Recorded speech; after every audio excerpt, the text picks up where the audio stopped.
Um, Good morning, everyone. We'll just wait for 2 more minutes. I hope I'm audible to everybody. And thereafter, we'll start. We have about 2 to 3 minutes left.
Okay, may I just request all of you to mute yourselves, right?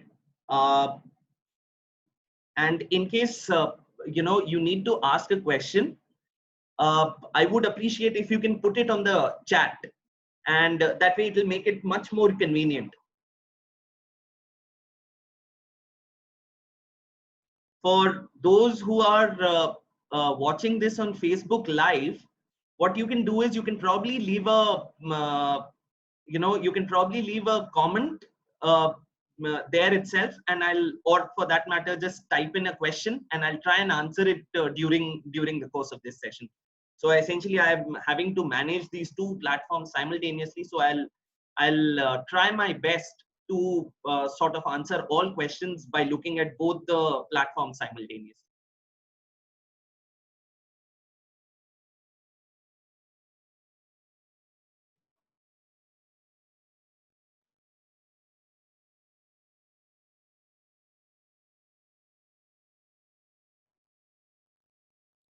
Okay, so I think we can start right now. Good afternoon, everyone. My name is Mayank Sapra. I am a practicing advocate based out of Delhi. Now, as you all are aware that this particular topic is about an introduction to broadcasting laws in India. Now, often it so happens, and a lot of the students who perhaps intern with me or, I end up interacting with, often ask me this question that, it must be a very complicated area. There is a mental block. As a matter of fact, quite a few of lawyers have said this, that, this must be a very technical area, broadcasting law. Perhaps you are expected to understand technology to an extent that that would make you at least 1/4 of an engineer, or for that matter even a full engineer. Now let me bust that myth at the outset, that it is not a case. Yes, there is a technological element involved in this, certainly, yes, because we are dealing with technology. However, let us be assured on this one aspect, that what it is pure interpretation of law. It is like any other law, right? It has got nothing to do with getting into core technology, knowing about it, because there are various facets to this. So now when we move further, obviously, all those people who are hearing it today, you would realize that broadcasting is a very wide term, right? And it includes all kinds of broadcasting, whether be it radio broadcasting, be it YouTube broadcasting, be it TV broadcasting, or be it your broadcasting even on the OTT platforms, which is, for example, Netflix, Prime, or Amazon Prime, etc., etc. Now, while the intent of this webinar is to give you an introduction, but however, I would like to restrict myself to TV broadcasting.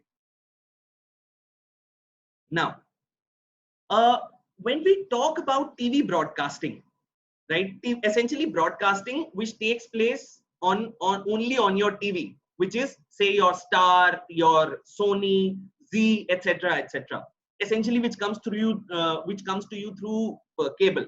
That's what I want to convey in the most layman terms. Now, this particular lecture is also about a few questions that are often posed. Lot of times you would have noticed that, in addition to whatever channel you are watching, you'll find that there is also those small lines which suggest it's either Den, it's City Cable, Hathway. If in various parts of the country there are, it changes. Now, of course, it's one thing that you are getting your you are watching that particular channel, which is Z, or for that matter Sony, Star Plus, etc., etc. But what are these terms? Den, DDC. You'll always find that, in the olden times, this used to be there when you used to have proper cable. Even now it exists, and it's there somewhere on the right hand side, probably bottom of the screen or top of the screen, wherever. So the endeavor today is to answer these questions. Now, let us understand how broadcasting gets divided first off. So essentially, when we talk about broadcasting, right, broadcasting on TV, we talk about two concepts. One is content, another one is your carriage. Now, I need you to understand these two concepts very carefully, right? So whenever we talk about content, right, we are essentially talking about what is the nature of the what is the nature of the program that is being played on your screen. So by way of an example, content would effectively mean that this is a particular TV program, whether it can be shown or whether it cannot be shown. What is the nature? Probably it is in the nature of a daily soap. It could be something as famous as a Kapil Sharma show, right? So all these aspects are covered under the broad terminology content. Now, so far as content is concerned, there are two aspects which are usually covered in under the domain of content, and these are these are broadly these two aspects. Of course, there are a lot more, but because we are in the process of introducing broadcasting law to you, so therefore I will not delve into extreme details as to how these things work. Now, so coming back to the concept of content, right? It will include from a very law perspective, it will include your IP rights. It will include your censorship issues, right? All of this, whether this particular program can be played, whether what was said during the program is appropriate, inappropriate, whether a particular scene which has been shown is appropriate or inappropriate, all of this forms a part of content. Now, let me also tell you one more thing, which is that whenever we talk about,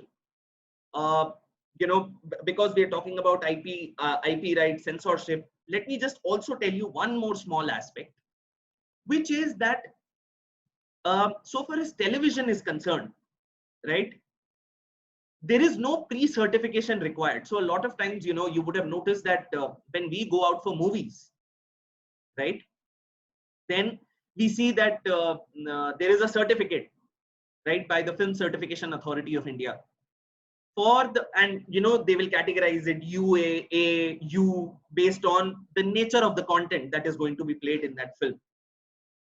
However, when we talk about television, any content that is being played on television, right, strictly speaking, no certificate is required to ensure that whether it is UA or A, and no such certificate is required. And now this is of course limited to, I'm telling you all of this from a content perspective, is because so that you are able to easily understand the difference between content and carriage. Now, this is of course content, whatever we just spoke about right now. Let's come to carriage. Carriage is essentially the manner in which these signals are carried from one player in the industry to another, right? So essentially, how signals are going to be transmitted from one end to the other is what is called carriage. Now, please appreciate that it is very important for all of us to understand that whenever we talk about any kind of law, especially when we are talking about a niche area, it is important that before we always delve into the legal aspects of it, we understand how the industry functions, right?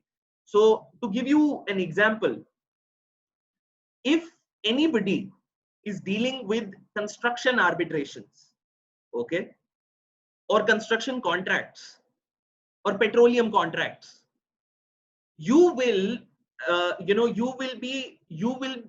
certainly be required to understand few major concepts about how the industry functions. So in a construction contract, obviously, before you get into the legal aspect of things, you will have to understand how things are supplied from one end to the other.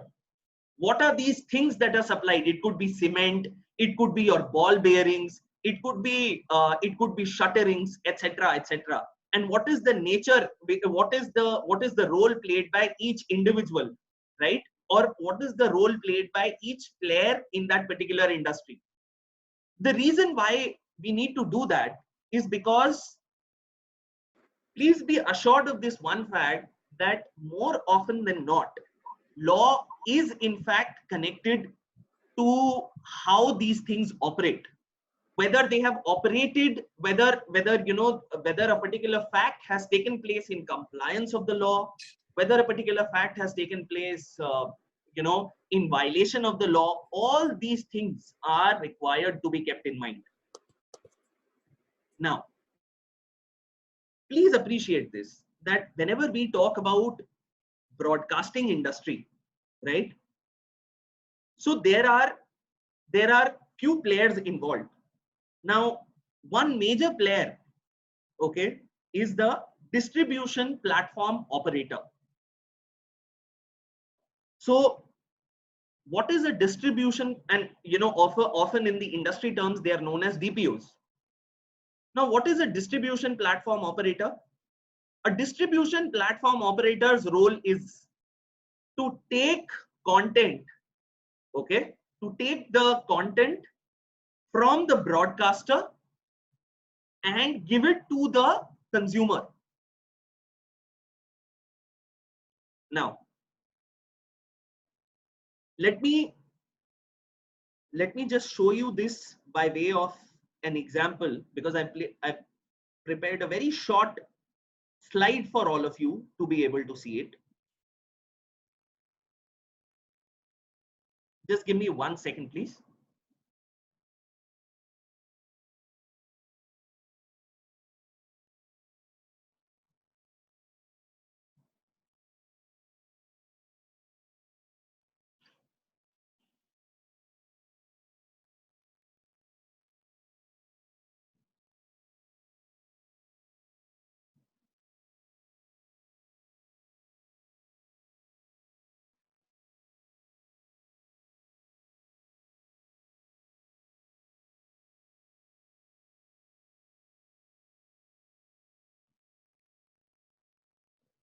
Now, please understand this, that this is how typically the signals are transmitted, right? Now, there will be a broadcaster, there is a multi-systems operator, there is a local cable operator, and then there is a subscriber. Now, what do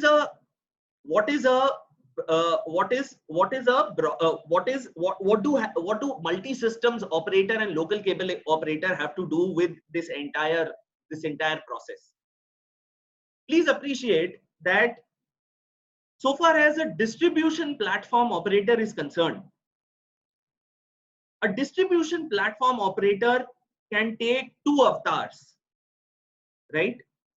One can be on a cable platform, another one can be your direct to home, which is your Tata Sky, etc. Now, we'll deal with that direct to home aspect as well. But before coming to that, lot of times you would have realized this, that lot of us, when DTH came into picture, right? When DTH came into picture, we chose to not take DTH.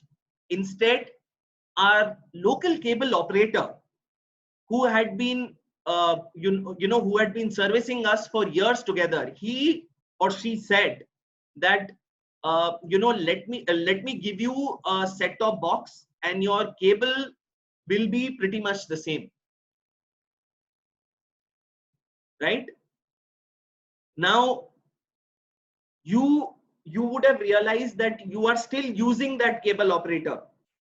And I'm talking about, see, because it so happens that in Delhi, lot of people are into DTH, but in other parts of the country, right, local cable operators are still functioning. Now, how do they function? When distribution platform operator takes the avatar of a cable platform. In which case, this is how the graph would be. So there is a broadcaster. Broadcaster will be your Sony, your Z, your Star TV. It could be Star Sports. These are all your broadcasters. They will get their respective signals from the satellites, which they have paid for. They give it to somebody called the multi-systems operator. Now, who is your multi-systems operator? Once again, going back to that same point that you see those words, then DDC, city cable. Now, what is the role of a multi-systems operator, often referred to as an MSO? To get into an agreement with the broadcaster in order to supply signals to the local cable operator. Please remember this, that a multi-systems operator, right? A multi-systems operator will only take signals and give signals to the local cable operator. More often than not, a multi-systems operator is not someone who will be dealing with the ultimate consumer, which is you, the subscriber. So multi-systems operator takes the signal from the broadcaster, gives it to the local cable operator. The local cable operator shall enter into a contract with the multi-systems operator to once again procure signals and further transmit it to the subscriber, which is once again you, the ultimate consumer. Now, how do they benefit out of this? The profiteering takes place with the amount of money. So every time a multi-systems operator gets into a contract with the broadcaster, the multi-systems operator has to pay to a broadcaster for procuring those signals. Once again, once the local cable operator gets into an agreement with the multi-systems operator, which is say LCO, so LCO will be say Ramesh Cable, right? Your Vinay Cable, whatever your local cable operator is, that person has to get into an agreement with the multi-systems operator and to procure signals, and in lieu of that, a certain amount will be paid to the multi-systems operator. Now that same relationship also exists between the local cable operator and the subscriber, which is you. So you end up paying the local cable operator for the signals that you are getting, right?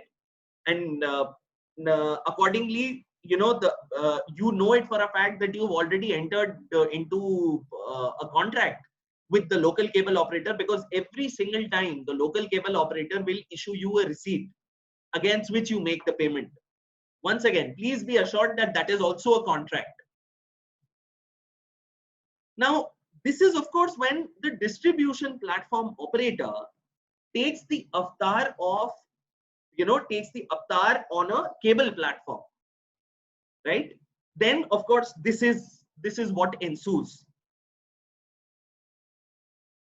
What if the distribution platform operator, what if it takes the avatar of a DTH platform, which is more prevalent in bigger cities and metros? So just to give you an example, your DTH operator will be say Tata Sky, Airtel, Videocon used to be there, right? All these players, these are your direct to home operators. Now what is it that they do, right? So the difference between a direct to home operator and a multi-systems operator is that a direct to home operator essentially engorges MSO as well as LCO, or to put it more simply, a direct to home operator essentially performs dual functions, both of an MSO as well as of an LCO. So while it takes the signals from the broadcaster, it does not require anyone else to go and sort of supply it. A direct to home operator straight away comes to you, puts in a satellite and a set-top box, right? So you find that there is no one in between, there is no middleman in between at all. And once again, the relationship that persists between a direct to home operator and the broadcaster is pretty much similar to what we just discussed in the previous slide, that a direct to home operator will procure signals from a broadcaster by entering into an agreement with a broadcaster.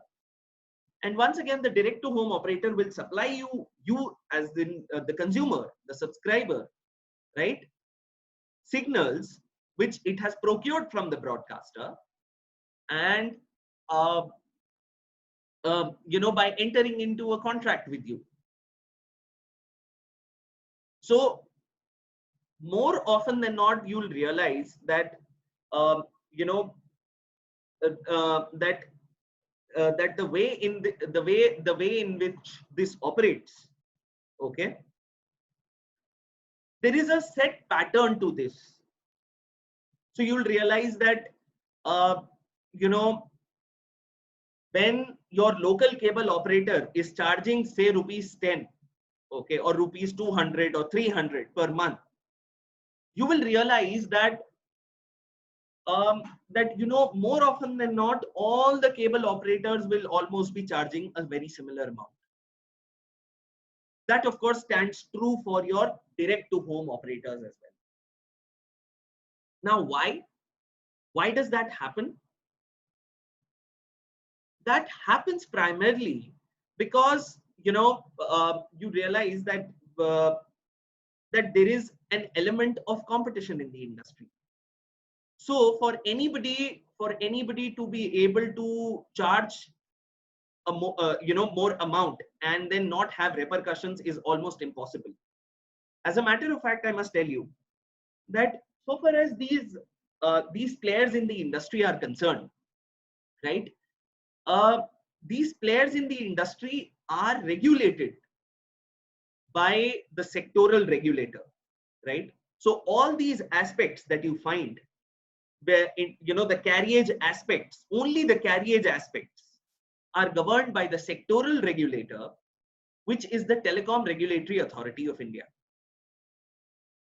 Now, so far as the content aspect is concerned, content is only governed by Ministry of Broadcasting, Information and Broadcasting, MIB as you call it, right? Now, coming back to the carriage aspect, carriage essentially has three major concepts that are involved, and I need you to be I need you to understand this very, very carefully. And in case you are unable to understand any part of this, please feel free to point it out in between, because it's very important, because we are getting into the core law aspect, okay, of and the governance mechanism in which by which the broadcasting is regulated. So it's important that you understand each and every concept. The first thing that I intend to talk about is interconnection. Now, what is interconnection? Interconnection, as the term suggests, okay, is the connection between two players in the industry. So it could be interconnection between a broadcaster and a MSO, between an MSO to an LCO. It could even be a case where the interconnection could also be between a broadcaster on the one hand and DTH on the other hand. Of course, when a distribution platform operator is working on a DTH platform, then this would be the case. So broadcaster, DTH, once again these 2 points, any connection between them would be considered to be interconnection. The second aspect that I wish to talk about is tariff. Now I'm just giving you a sort of a broad overview once again.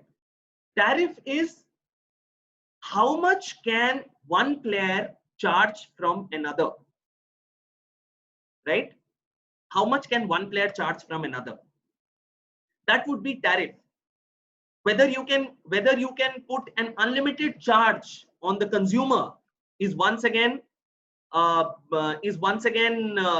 by the tariff order, which is issued by the Telecom Regulatory Authority of India. The third aspect would be sorry, just 1 second, please. Yes, the third aspect would be the quality of services. Now, let me delve a little deeper into this. So when we talk about these aspects, right, you will realize that, and with our experience of having seen television over the years, you would have also noticed that in a way, every broadcaster, right, every broadcaster is a monopolist in its own right. How do we reach that conclusion? Because you see, a particular type of a program is always found on a particular channel, and it is not a case that a program that is being broadcasted on a particular channel will be broadcasted on a competitive on a competitor broadcaster's channel. To once again give you a very simple example, let us take the example of Kaun Banega Crorepati, KBC, as a lot of people refer to it. Now, when KBC started off, it used to play on a different channel. As it stands today, it played on a different channel. And no matter what be the case, so if it plays on Sony today, it won't be a case that Colors Television will start playing it. That does not happen. Please appreciate that Star will also not start playing and broadcasting Kaun Banega Crorepati until unless it has exclusive rights to broadcast it. Now, why does that happen? That happens so as to ensure a sort of monopoly in the industry.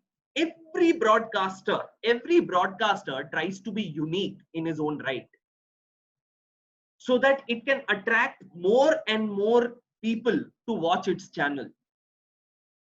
So we are all aware that there are a couple of shows which attract a lot of attention from the ultimate consumer, especially while we are talking while we are in quarantine. I'm very sure that all of us have some favorite channels, right? And we like to go on those channels. Why? Because we are expecting a particular program to be played on it. Now, let me give you one more example to sort of bring in more clarity into this aspect, right? I believe, for the longest time, at least on Hindi television, there used to be a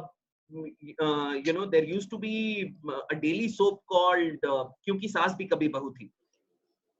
Right now, so far as Kyunki Saas Bhi Kabhi Bahu Thi is concerned, if I'm not mistaken, it used to be broadcast on Star Plus. Now, I do not remember, and you would have also observed this, that the same that the same was ever broadcast on a competitive on a competitor broadcast channel, for a broadcaster's channel, sorry. So it did not play on Sony. It did not play on Colors, of course, did not exist then, right? It did not play on any other broadcaster's channel. It did not even play it on Discovery. Now, despite the fact a particular program sort of grips consumers to it, despite that, the the broadcasters, the competitor broadcasters, do not play it because it takes away their uniqueness. Now, once that is happening, you do realize that there is very little scope here, right? To because this is like an inbuilt flaw. So if you were to ever point it out that no, you are not playing this particular channel, or you're not playing this particular program, right? Essentially, you would be getting into the domain of content, which TRAI does not do. TRAI is only going to look into the carriage aspect as to how the signals are going to be transmitted. If that be the case, then what is the way to bring down this monopoly? The only way to whittle down this monopoly, right, is by ensuring that is essentially by ensuring that you regulate the signals at the MSO level. You ensure that every MSO, right, every MSO gets the signals from broadcasters. You have to ensure that MSOs do not have their their preferred LCOs, or for that matter, broadcasters do not have their preferred DTH operators. Why? Because see, it is only human tendency that if, say, I am Star, okay, and you are Sony, and we know that we cannot obviously send our signals straight away to people, right? So it is only natural that we sort of go and convince MSOs or DTH operators that, see, you play my channel, you broadcast my channel, but please do not broadcast my competitor's channel, right? It is obvious. I mean, this obviously is likely to happen in a bid to understand that how the market actually functions. It is equally important that we understand that how this actually plays out in the field. So once this happens, it becomes very difficult. It becomes very difficult to regulate, because the ultimate consumer, that is you, is going to be is going to be the one suffering. So it cannot be the case that, say, I take minus this regulation, okay, minus all of this regulation. What will happen is, say, I buy Tata Sky, correct? Now Tata Sky is in an agreement with, say, Sony. So when I buy Tata Sky, I get Sony, I get other channels, Discovery, etc., etc., but I do not get Star. I do not get any channel of Star. I do not get Star Sports. I do not get Star Plus. I do not get Star Gold. Why? Because Sony has entered into a contract with me. If that situation were to prevail, then every single time, then I'll have to look for another DTH operator who can give it to me, who can give me Star signal, who can give me Star channels. To ensure that this kind of an anarchy does not take place, these three concepts that we had talked about, interconnection, tariff, and quality of services, comes into play. Now let us talk about a little on the interconnection aspect, right? So interconnection aspect, please appreciate, is governed by something called the Telecommunications Services Interconnection Regulations 2017. Now you can obviously find these regulations on the TRAI website, which is trai.gov.in. That is the most authentic source, as it is the one. This is the sectoral regulator which makes these regulations. The Telecommunications, in brackets, Broadcasting and Cable Services Interconnections Addressable Systems Regulations 2017. In short, you can also call them the interconnection regulations, interconnect regulations. Now, so far as these interconnect regulations are concerned, they have something called the must provide obligation. What is this must provide obligation? Let me just once again show you that slide so that it makes it easier for all of us.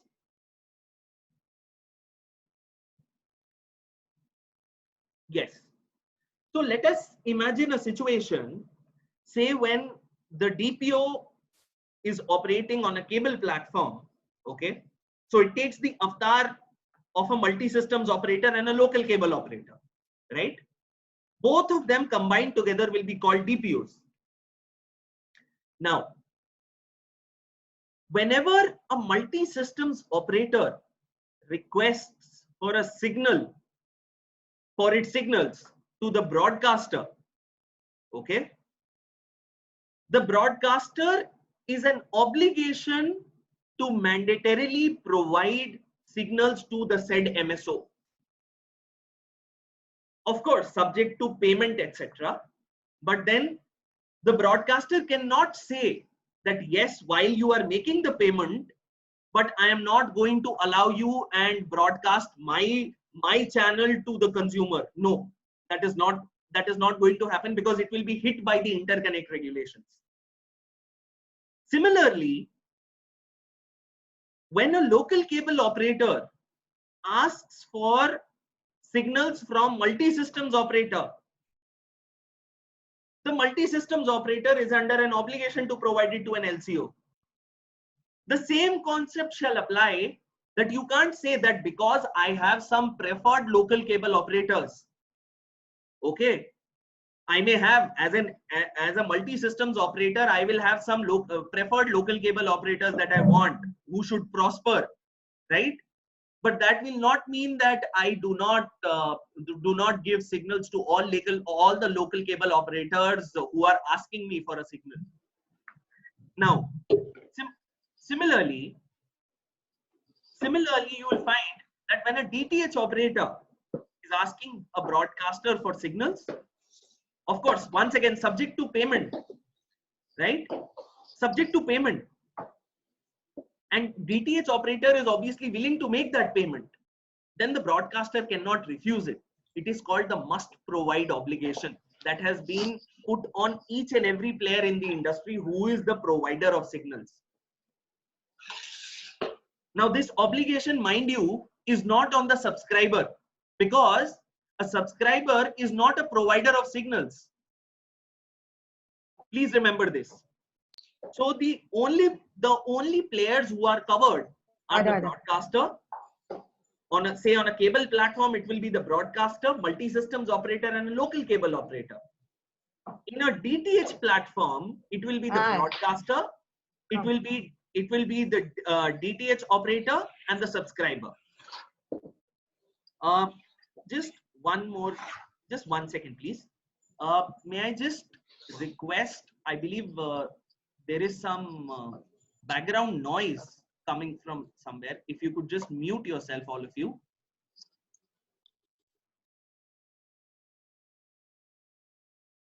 Yes. Now, when we talk about, now, of course, this is interconnection that is once again regulated by the Telecom Regulatory Authority of India. The next concept is tariff.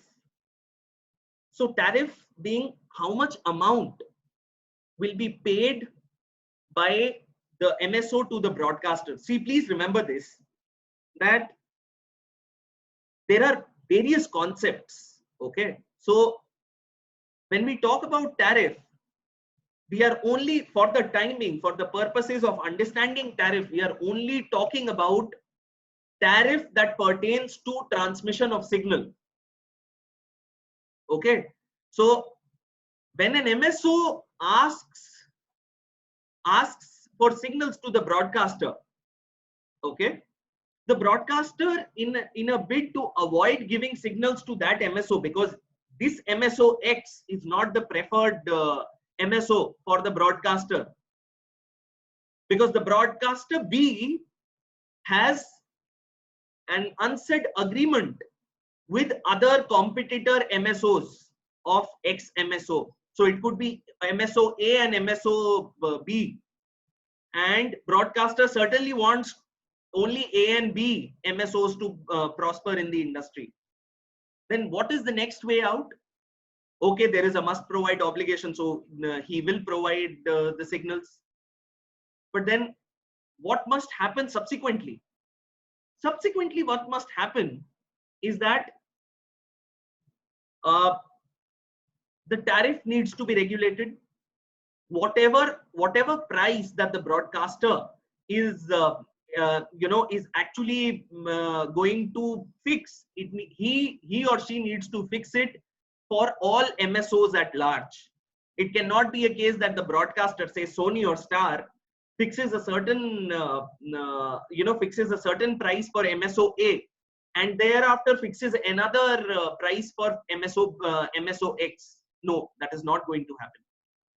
The pricing has to be consistent. There has to be uniform pricing. So in case I am going to sell a particular channel at, say, 10 rupees or 200 rupees, then I will have to maintain uniformity for every MSO. Similarly, this principle would also apply to the relationship between an MSO and an LCO. How does that happen? That, say for example, once again, as I was telling you, that obviously even MSOs will have their preferred LCOs, right? So there could be, say there are 3 LCOs in a particular area, right? And say I happen to my office is in east of Kailash. Okay, so say in east of Kailash there are 3 LCOs. Okay, L1, L2 and L3. Now MSO 1 has agreement with L1 and L3.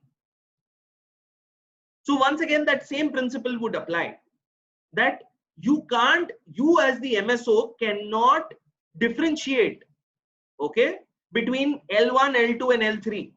You will have to keep your pricing as uniform. You don't have a choice there, because that is what the interconnect regulation suggests. Now let's come to the quality of services. What are these quality of services regulations? The quality of services, because see, this is the third aspect that I'm going to explain. Now we've dealt with interconnection as to how the signals would take place, the tariff, how will they be governed in the overall scenario, what is the price that will be paid, right, by the consumer to the LCO, by the LCO to the MSO, etc., etc. Now let's talk about quality of services. Once again, this is governed by the Telecommunication Broadcasting and Cable Services Standards of Quality of Service and Consumer Protection Regulations 2017. Now, please appreciate this, that so far as the QoS regulations are concerned, quality of service regulations are concerned, they talk about 2 major aspects. The first major aspect that they talk about is what is the kind of, whether the video quality and the audio quality that is being transmitted is of superior quality or whether it is of an inferior quality. Now, the reason why this comes into play is because a lot of times what happens is that, and at least it used to happen back in the day, that because there were no regulations to govern all of this, so money would be taken from the consumer. The signals that got provided were either of inferior quality, or there'll be breakages in between. If you remember, in the olden times, a lot of times you used to find that there would be those those multicolored boxes that would appear while the program was being broadcasted. So those multicolored boxes would appear somewhere in between. That is on account of inferior broadcasting. And after the onset of the quality of service regulations, all of that has been streamlined. All of that has been streamlined. So these are your three main concepts that are governed by the TRAI. Now, just one more aspect. So, while we've talked about everything, that starting from how the process actually works, who are the players involved, and who are what are the regulations, what are the kind of regulations that are passed by the sectoral regulator. One more very small aspect that I want to bring to your knowledge, because anybody who will be studying broadcasting laws in the future, or is already studying broadcasting laws, it's very important to understand that while for the longest time, the broadcasting industry did not even have a regulator. Now it is somewhere in the year 2004 that actually broadcasting started being regulated. Of course, once again by Telecom Regulatory Authority of India. Now, why these aspects, why TRAI came into picture, was because a lot of hooliganism, a lot of black marketeering was taking place in the cable industry. So, it used to be said that in case a lot of times you would have seen that often people end up saying this, that cable business is always run by the hooligans and the gundas. Now, there is a reason why people say this, right? The reason why people end up saying this is because historically, when this process started in India, the people who happened to be involved were all dons, especially in Bombay,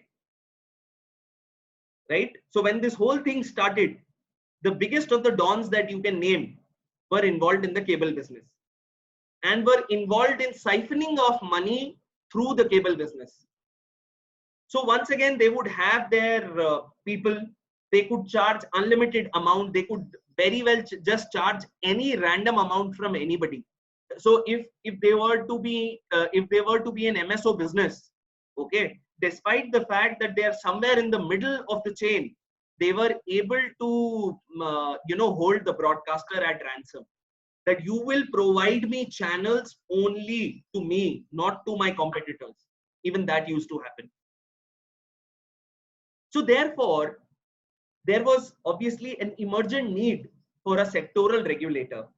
And in 2004, broadcasting came to be included under the wings of Telecom Regulatory Authority of India.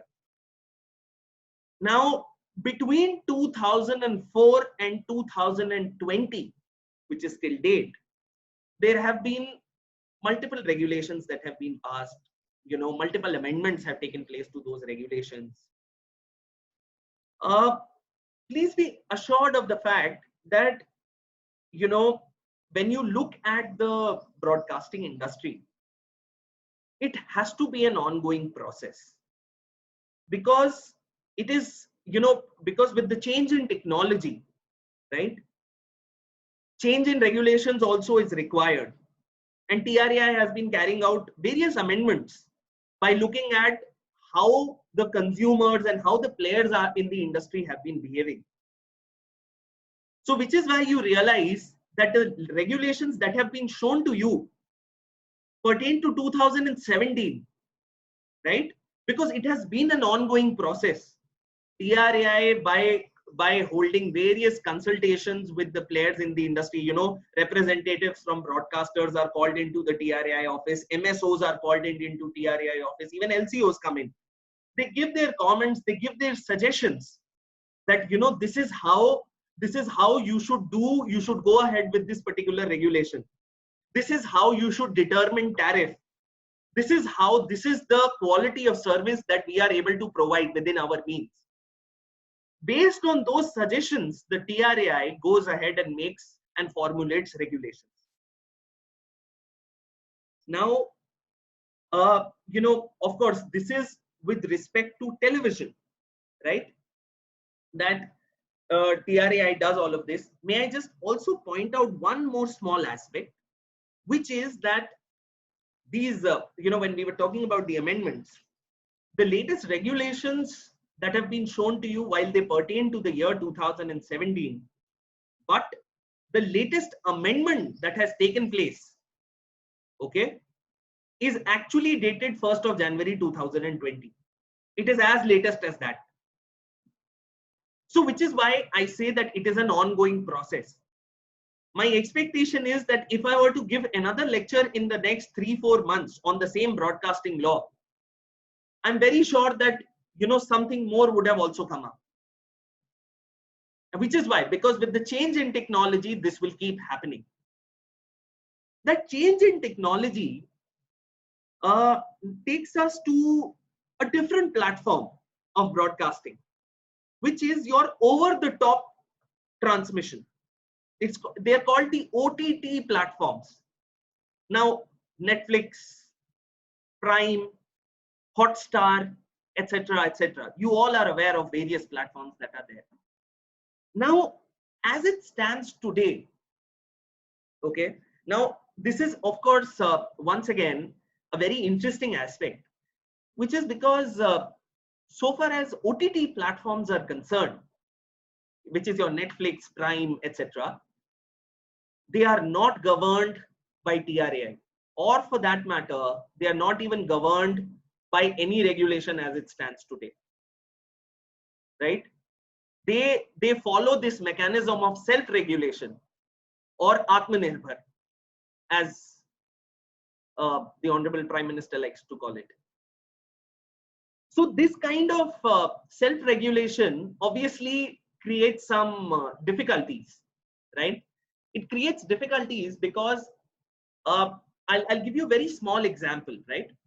Now, when we talk about Star Plus or Star Sports, okay, when they are being broadcast on a TV by way of a DTH, not with your Fire Stick, no, by way of a DTH or by way of, you know, by way of a set-top box that has been provided to you by your local cable operator. When it is being done through cable medium, then the TRAI regulations apply for all kinds of programs. The way they will be transmitted, a certain quality is required, etc., etc.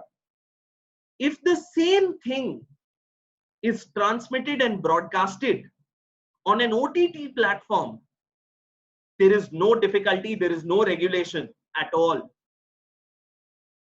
So you find that a lot of people have this difficulty. In fact, I'll give you an example pertaining to this. There is a program which is playing on Netflix these days. It's called Hasmukh. It has Veer Das and a couple of more interesting characters. Now, it has some dialogue, okay? It has some dialogue which purportedly, you know, violates the reputation and has the effect of tarnishing the reputation of lawyers. So, this matter was in fact very recently during COVID, okay, taken up, you know, during this, what you call, sorry, it was taken up before the Honorable Delhi High Court, right? while initially, of course, notice was issued, right? However, because there is this concept of self-regulation, and there is no such regulation involved, right? In addition to, of course, the factual aspect of things, etc., etc., the court ultimately refused to intervene into this. As a matter of fact, you will find this very interesting that lot of times when we see, because we are all aware that there is a specific program called Game of Thrones. It has substantial amount of nudity. Now, Game of Thrones cannot be played with the same amount of nudity on HBO in India, because it is being played on television in India. However, when Hotstar bought its rights, okay, my understanding has been that it has been, of course, it has been self-regulated to a large extent, but then it is not same as, it is not at par with your television. It, that liberty is certainly there to bring in certain aspects which probably in in normal course of things would have offended a lot of people, but because it happens to be an OTT platform at this point in time, because of this self-regulation mechanism, a lot of content which otherwise would not have been played on television, which otherwise would not have been broadcasted on television, is now being taken up on OTTs. Of course, it certainly creates, issues, various issues pertaining to, freedom to do business and right to free speech and expression, etc., etc. Of course, that is a debate for another day. But this lacuna is yet to be addressed by the sectoral regulator. It also has not been addressed by any government or any regulator in the country as it stands today. Right? In fact, a few PILs were also filed pertaining to this, ordering that there has to be some regulation. Those PILs also have been dismissed. And that lacuna still continues. I believe with that, I think I can, close my side of the talking. And I would want to utilize this time to now take up a few questions, if there are any.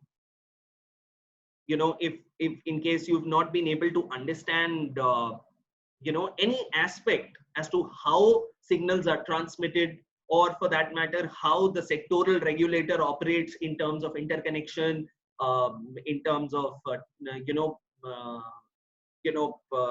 ensuring that the tariff is in order, or for that matter, in ensuring that the quality of services is absolutely, up to the mark. Yes. Just 1 second, I will. Yes, I'll just take this up.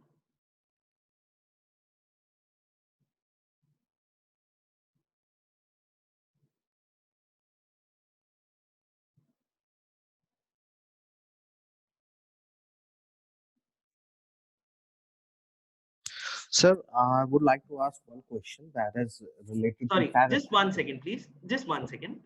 Uh,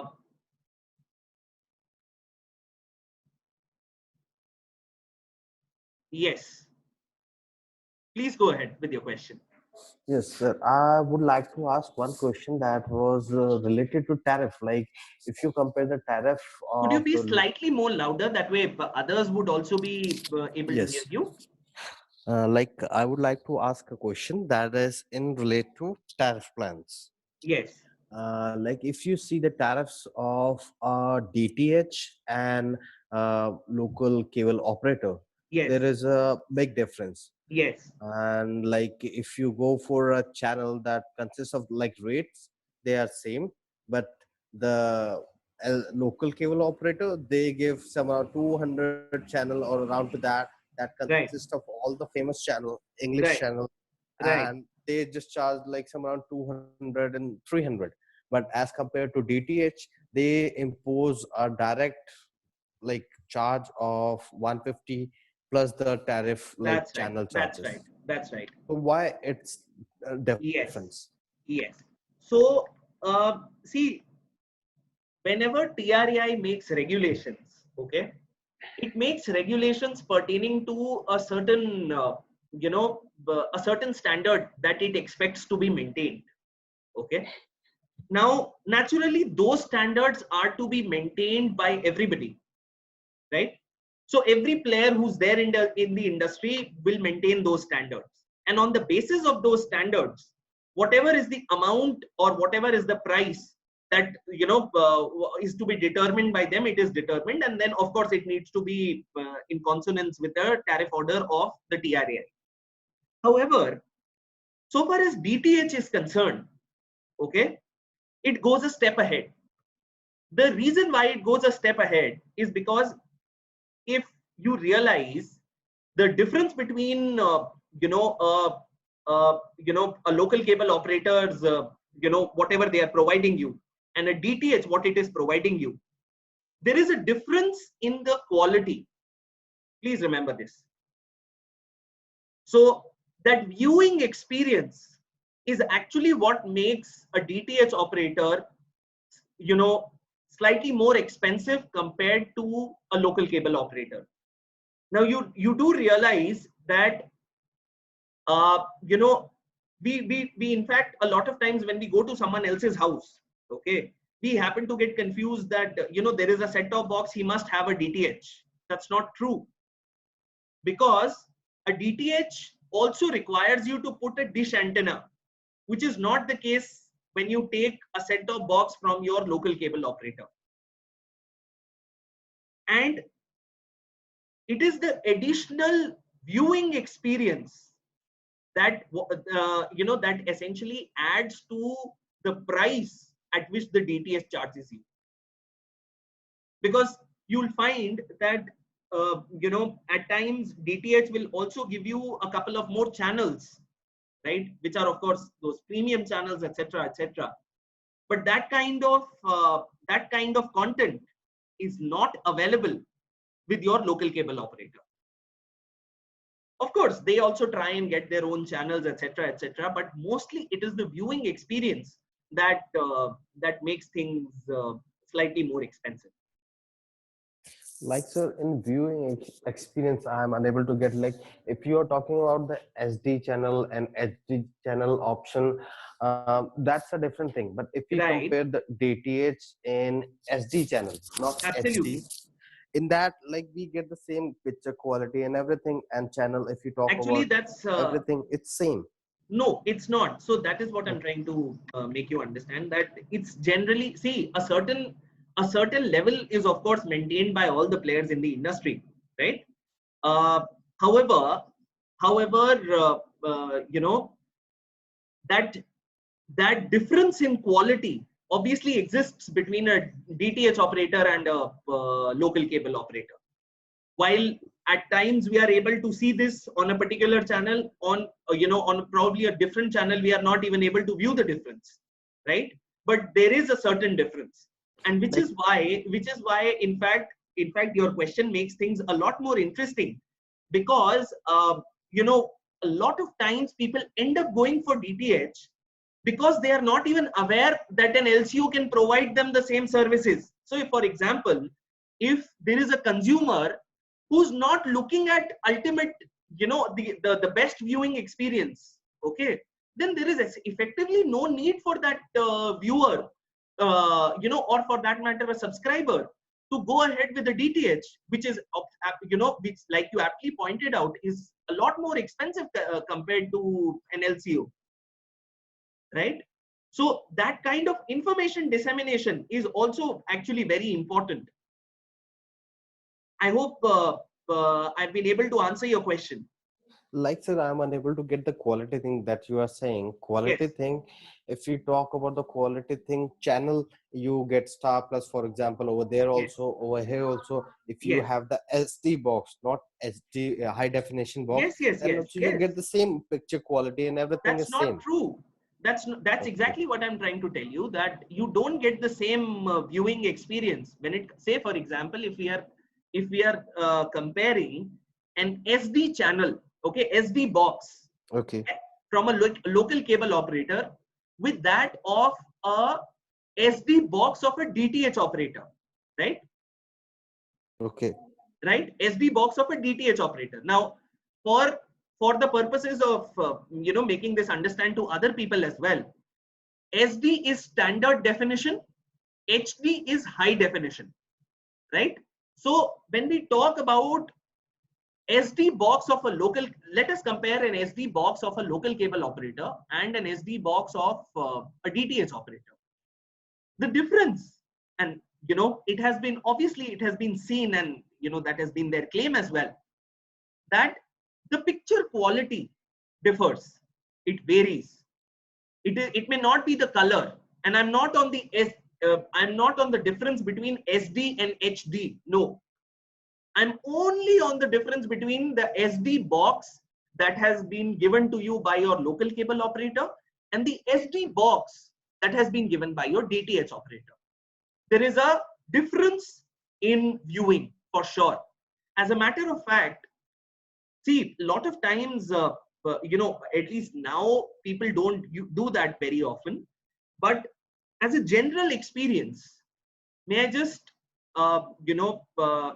point out one thing, that we all used to have, a set-top boxes. Okay, we all used to these pre-set-top box days, right? Whenever we would go ahead with pre-set-top box days, there was obviously everything was visible, everything was there. But the new, with the onset of the set-top boxes, we do realize that there is a substantial difference in which the picture quality is obtained and is viewed by us, right? Now, if you were to take that example for 1 minute and try and once again compare, because see, this is something that you can only do when you have a television box with an SD box provided by a local cable operator, and a television which has the which has a set-top box provided by a DTH operator. That is when you'll be able to figure out the difference. That difference certainly exists, undoubtedly exists. Otherwise, the DTH operators would not be in a position to claim the amount of money that they charge, because it is not as if to the ultimate consumer they are going to make any difference if there is no difference in quality. Yes, it might be different because in DTH we get the direct signal from a dish, and and in local operator we get by a cable, by a Right? center dish. So That's there might right. be some That's kind of right. loss of signals. That's right. See, it may be loss of signals. It may not be loss of signals. Probably the number of the number of systems that are involved in between, okay, could also be a factor in sort of reducing the signal, right, or reducing the quality of the signal. So to that extent, only once you start comparing, you do realize that there is a substantial difference.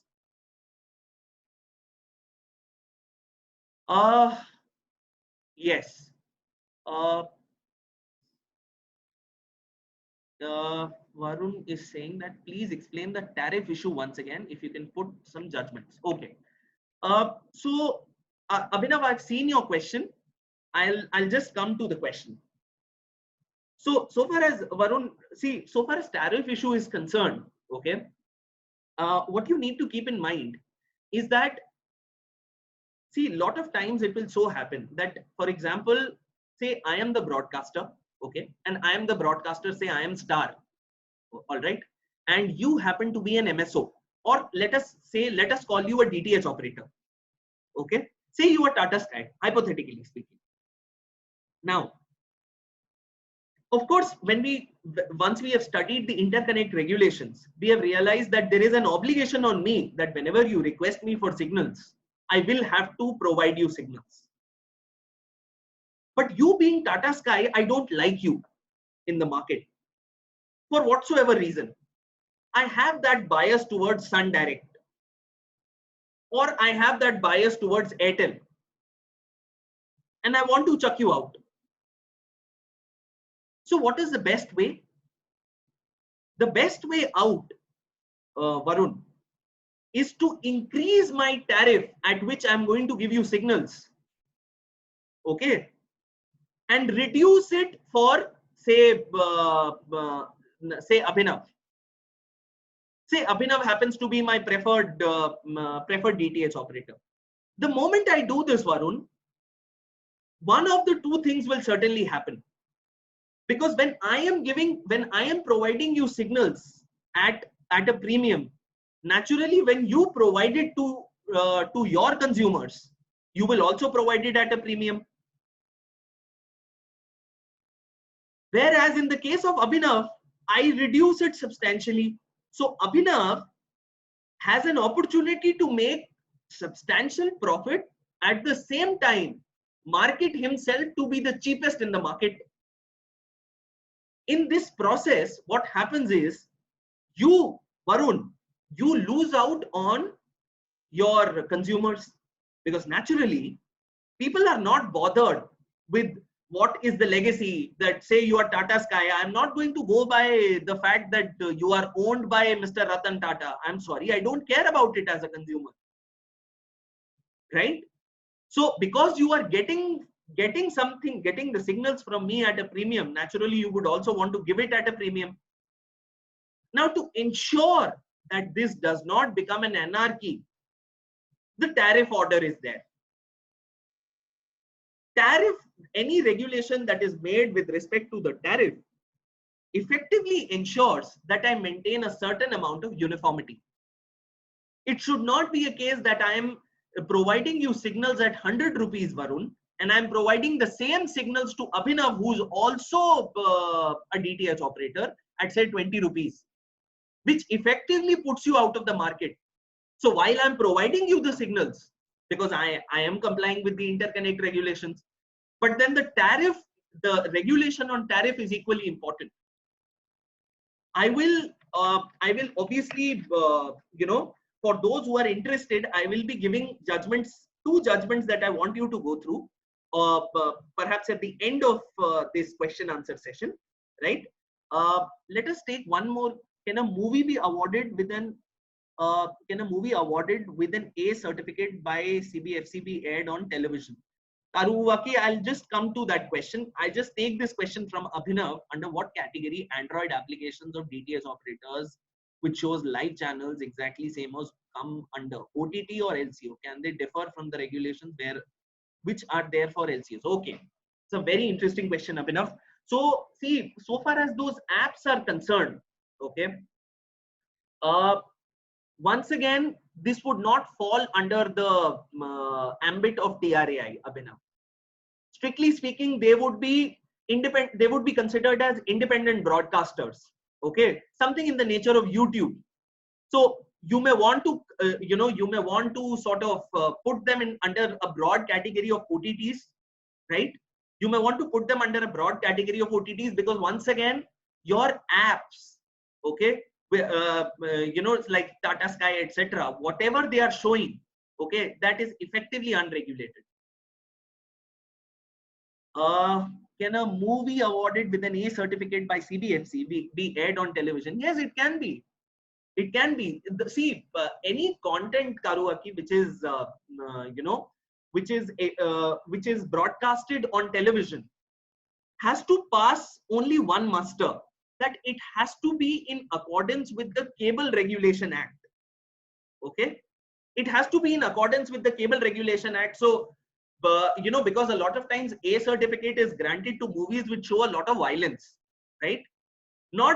This is not something that may be extremely offensive, but then at the same time, under the Cable Regulation Act, okay, one would have to be careful that you present this to be a movie which is only meant for people above 18 years of age and nothing more. You will have to do that, because that Cable Regulation Act would guide you to do so.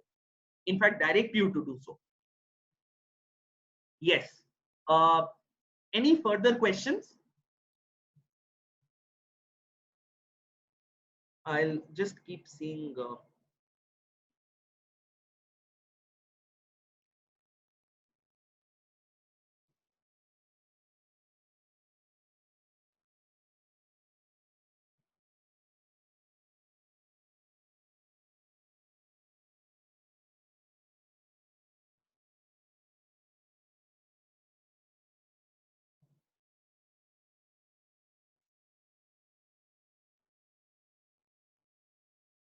Any further questions, anybody? In case there are none, for people who are interested, there are two judgments which will effectively help you understand how the system has, how the, how the regulatory mechanism in India has evolved over a period of time. Okay. I request you to go through these two judgments. One is Star India Private Limited versus Telecom Regulatory Authority of India. This is, of course, 2008 Delhi High Court.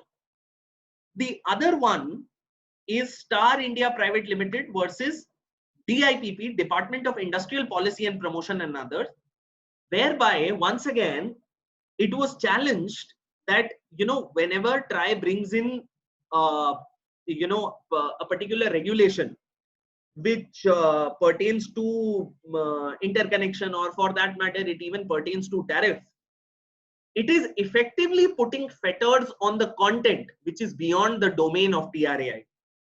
It's a very, very interesting judgment. Both these judgments are very interesting. One was penned by Justice Vikramjit Sen, as he then was in the Delhi High Court. And this one, Star India Private Limited, is a very interesting judgment, once again penned by Justice Rohinton Nariman. I believe these two judgments you guys can jot down, and further please let me know in case there are any further questions.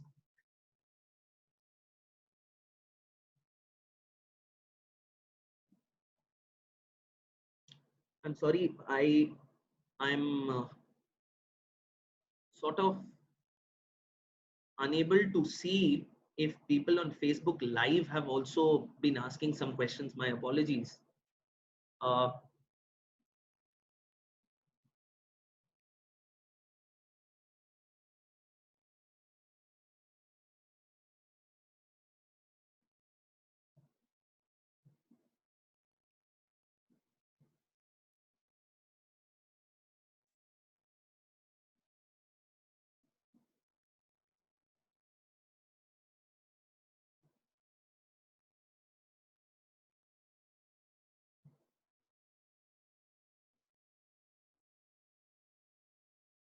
I hope everybody's taken down those judgments.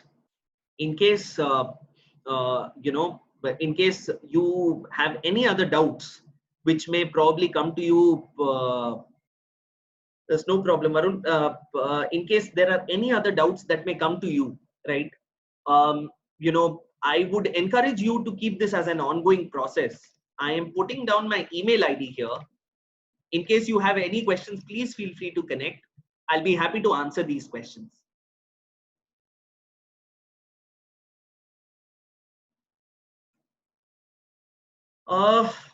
Okay. So, okay, Varun has a very specific request in terms of, this judgment by Justice R.F. Nariman.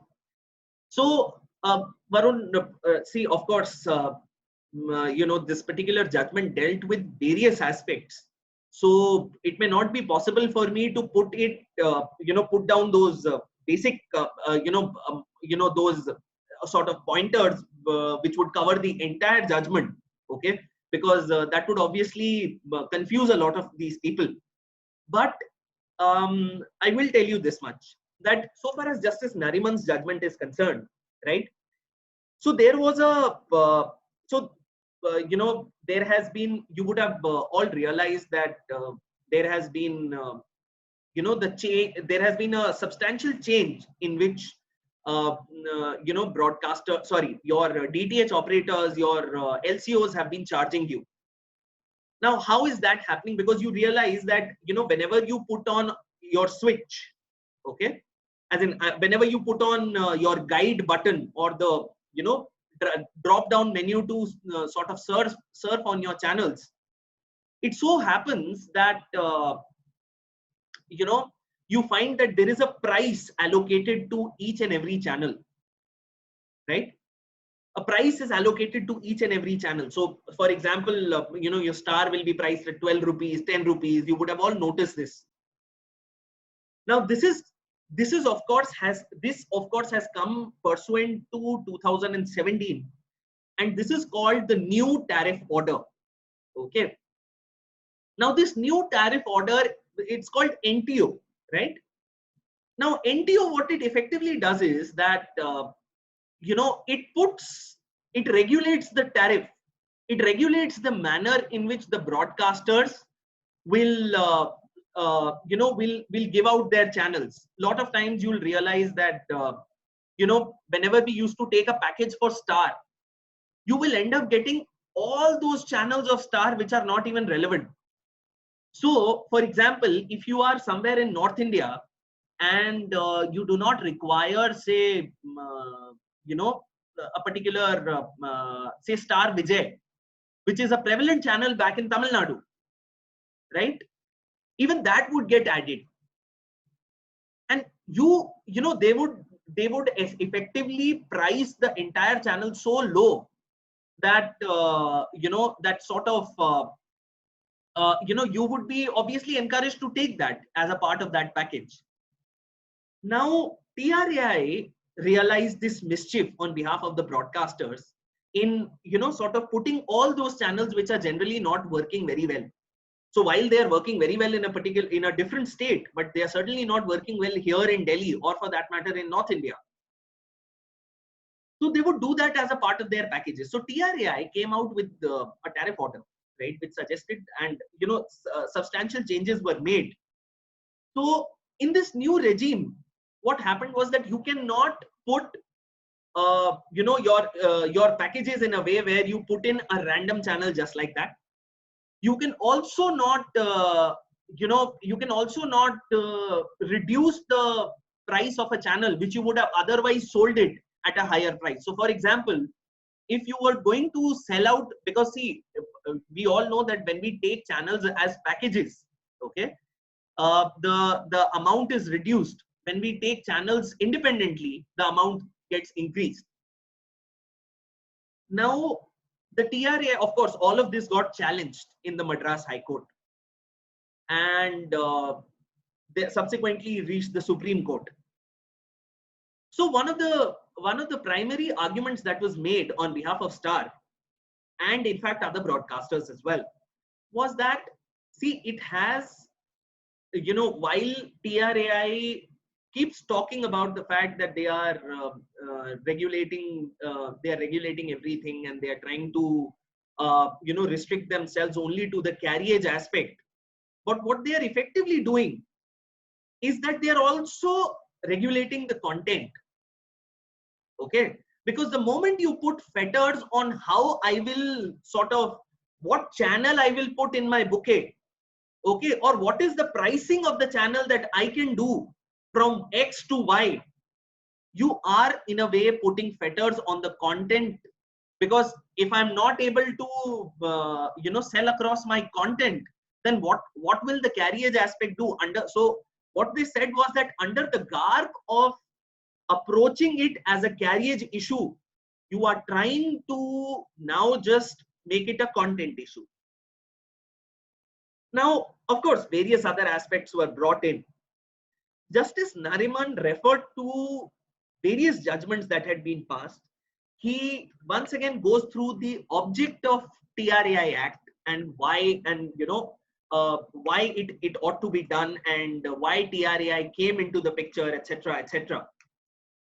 Now, Justice Nariman, while going through the judgment, specifically laid emphasis on the fact that, see, sectoral regulator is not only working in the interests of the consumer, it is working in the interests of all the players in the industry. And one of the objectives of TRAI is to maintain that healthy competition in the industry. In order to ensure that these mechanisms are absolutely within the domain of TRAI, and there is absolutely nothing that sort of puts a fetter on TRAI's power to regulate this. And this does not at all mean that there is a fetter being put on the content by TRAI. There is no fetter.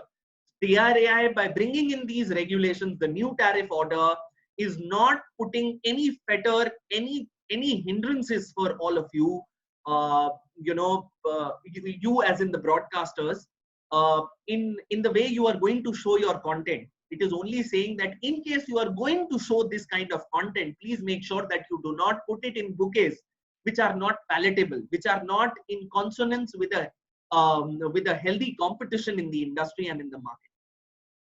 I hope that kind of takes care of your question, Maru.